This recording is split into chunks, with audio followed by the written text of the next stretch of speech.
Today, let's take a journey through time to trace the historical evolution of this complex system. Ancient roots, early forms of cooperation. Believe it or not, the seeds of global governance were sown thousands of years ago.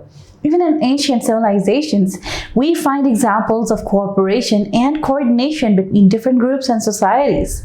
Think of the ancient Silk Road, a vast network of trade routes that connected Asia, Europe, and Africa. This wasn't just about commerce, it was also about cultural exchange, the spread of ideas, and even the development of early forms of diplomacy. Another example is the ancient Greek concept of cosmopolis, a vision of a universal community governed by shared laws and values. While this might seem idealistic, it demonstrates that the idea of global cooperation is not a new one. Industrial Revolution and World Wars, a need for global teamwork. Fast forward to the Industrial Revolution and the age of colonialism.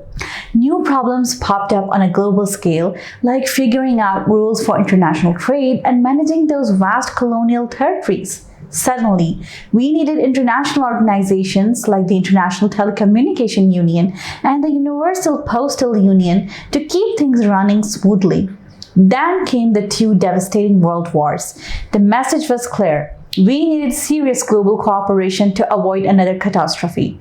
Enter the League of Nations, the first real attempt at a global peacekeeper. It didn't quite work out, but it paved the way for the United Nations, the big cheese of global governance today. Post-Cold War and the rise of the new kids on the block. The end of the Cold War was like opening a new chapter in the global governance story. Globalization went into overdrive and new players entered the scene. This refers to NGOs, multinational corporations, and even individual activists. Global governance today, a roller coaster ride. Today's global governance landscape is a wild mix of countries, organizations, ideas, and challenges.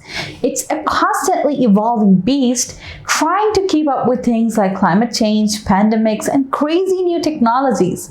It is exciting, it's messy, and it's oh so important. Conclusion. The history of global governance is a testament to humanity's resilience and ingenuity. It's a story of trial and error, of learning from our mistakes and adapting to new realities. But most importantly, it's a story that's still being written. Next time, we will dig into the theories behind global governance. Get ready to put on your thinking caps. In the meantime, let those historical gears turn in your mind. What surprised you? What lessons can we learn from the past as we face the future?